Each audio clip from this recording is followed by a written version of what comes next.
A new report from the Federation for American Immigration Reform outlines the Democratic Party wall of opposition to immigration reform in the Trump era.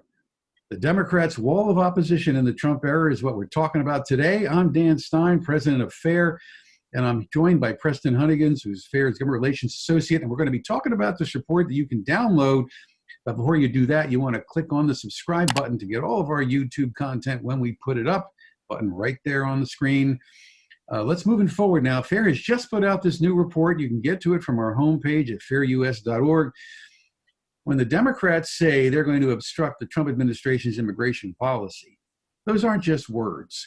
What FAIR has done is gone back several years and actually point by point, methodically, case by case, shown all the different stages by which the Democratic Party, particularly in the House of Representatives, but also in the courts, worked to stop everything the Trump administration tried to do in the way of needed immigration policy reforms, and for you to see the roadmap, for you to see out there in plain black and white, all the different maneuvers they've undertaken, all the bills they've introduced in the House, all the different steps they've taken is really a shocking, shocking trip.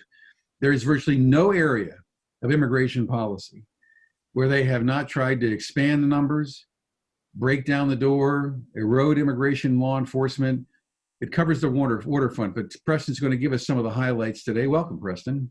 Thank you. Yeah, so what do you think we learned from this report? So I think what this report does, like you brought up, is it really shows, first and foremost, how, especially since the 2018 midterm elections, the House of Representatives, controlled by the Democrats and by House Speaker Nancy Pelosi, have really thrown the book at the Trump administration when it comes to opposing lasting immigration reform. And then I think one of the most interesting parts of the report is it shows how general attitudes within the Democratic Party itself have changed, even among some of the more senior party leaders, such as Joe Biden, who's currently running for president of the United States against President Trump. You know, this was a person who voted for the Secure Fence Act. This is someone who used to at least give talking points about why we need to secure the border and why we need to protect, low-skilled workers in the United States against illegal aliens and against guest workers coming into the country. And really, since 2018, and even since the election of President Trump in 2016, all of that has been completely thrown out the window. And the Democratic Party is almost in unison opposing any kind of meaningful reform to immigration in this country. Well, it's a pretty shocking story when you look at it, because it simply adds up to the annihilation of any kind of meaningful controls and limits, including labor protection components of, say, foreign labor programs, enforcing departure for guest workers, making sure that there's an enforceable prevailing wage. I mean, there have been a few voices like Dick Durbin who occasionally mouths concern about foreign labor programs. But by and large, if you take a look at the different categories here, the report goes through both the legislative proposals put forth in the House, one after another. They wanted to raise or eliminate the per country caps. They wanted to hamstring or abolish ICE, stop funding ICE. Obviously, they've obstructed the wall at every conceivable opportunity. And then you have the litigation plans, which are laid out in the report, as well as the public statements. And again, it also shows how as you say, these individuals in the Democratic Party have changed over the last several years, all coming to a head in the unity platform that we now see Joe Biden running on. So on the basis of the performance here in this report, what would we expect from a Biden administration? Do we think that they would move back to the center and be more sensible, or do you think they would actually put some of this, the stuff they were doing in the House, actually push it as legislation in Congress if they gain control? I think there's no question that they would start to push some of these proposals that originated in the House. And Joe Biden, his campaign has told us this much. If you go on his website, his immigration platform specifically lists out all of these different things that he means to accomplish. And it starts with overturning every executive action taken by President Trump since 2016. That includes the successful asylum agreements that we made with Mexico and with the Northern Triangle countries to stop the flow of asylum seekers in summer 2019. That includes rolling back the new public charge rules that have a long basis in history that finally were codified under the Trump administration. And then going further, Joe Biden has promised to give a pathway to citizenship, an amnesty for every illegal alien currently living in the United States, which FAIR has estimated is over 14 million people. And, there's certainly a political context to that. I think that both he and his running mate, Senator Kamala Harris, and some of the more senior Democratic Party officials believe that those would be people that would likely vote for Democrats in the future. And I really think there is a strong sense among both, the House of Representatives and Democratic members of the Senate that they do have the appetite to pass this kind of legislation if Joe Biden became president. Well, in the last 4 years, is there a single example of Democrats pushing a policy that would deter or discourage illegal immigration?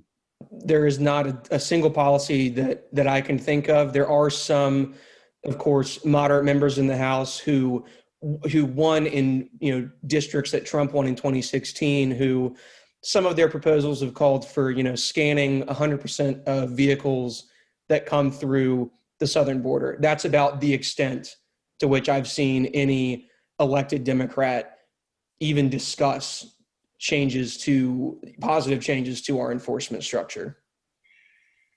But as far as you can tell, there have been no proposals of any kind that would actually deter somebody from immigrating illegally unless they happen to be shipped in containerized cargo along the border or something? No, absolutely not. And in fact, if anything, their rhetoric and the bills that they have proposed would almost certainly encourage people to come and try to cross the border illegally and live in the United States illegally. They have almost entirely shown that they are the party most willing to provide benefits, everything from free college education at the state level. Some local jurisdictions have allowed illegal aliens to vote in municipal and local elections. There is nothing that elected Democrats have done to show that they or even give them law licenses, let them join the bar and become lawyers even when they've broken immigration law, right? Exactly. And even Senator Kamala Harris recently proposed a bill that would allow illegal aliens to work in the halls of Congress, which, aside from the obvious national security concerns, is really just a slap in the face to the United States citizens and other legal immigrants who currently are only allowed to work in Congress. So it's impossible to find any action in this report from the last 4 years of any Democrat really pushing to strengthen immigration law enforcement in the interior. Impossible. Is there an example of any kind of Democratic proposal which seems to be working on a bipartisan basis with the Trump administration, or any example of the Democrats supporting anything the Trump administration has done on the immigration policy front? Certainly no bipartisanship in terms of some of the action that the Trump administration wants to pursue. There is obviously certainly bipartisanship on the other side of the issue, from some squishy, essentially open borders Republicans that want to, for instance, cut our country cap, cut the per country caps for legal immigration and things of that nature. But there is absolutely no. That's more an example of Republicans joining with Democrats to do what the Democrats want. Mm-hmm. Yeah. But no, there's no bipartisanship supporting President Trump's efforts to reform our immigration system. Even at the beginning of the Trump administration, right? Even at the beginning, there has been absolutely none of that. So this leads us to the inevitable conclusion that either the Democratic Party has changed permanently, or that they will modify themselves once the Trump administration is no longer in power. Is that possible? It is certainly possible, and especially from, as we talked about earlier, some of those older, some of the older legacy establishment Democrats, in the Senate and in the House, that they may not have the appetite to deal with immigration. But I think what's more likely to happen, and certainly what's more possible, is if you look at the younger faces of the Democratic Party, the AOCs and the Ro Khannas, some of this new generation of Democratic leadership that's going to be taking the torch from people like Joe Biden and people like Nancy Pelosi.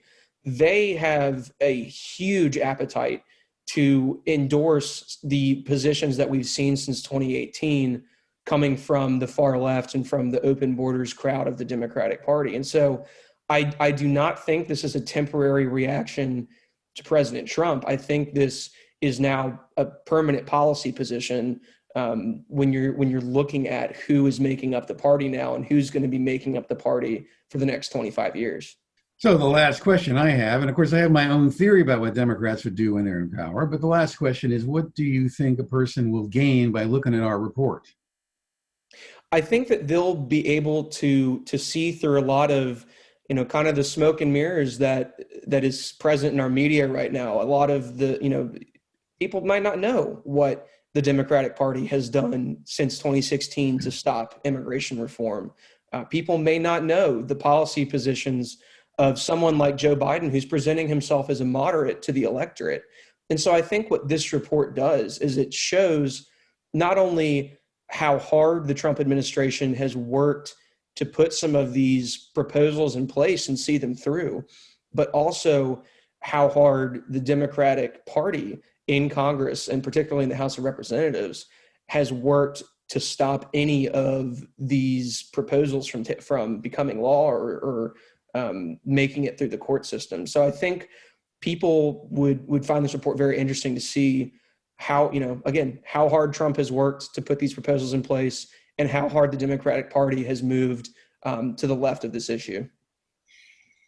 Right. Well, I'll close by noting that in perusing the report, I find it impossible to find any example of the Democrats in the House actually sitting down and doing a calculation of what the impact of the proposals they've been pushing would actually do.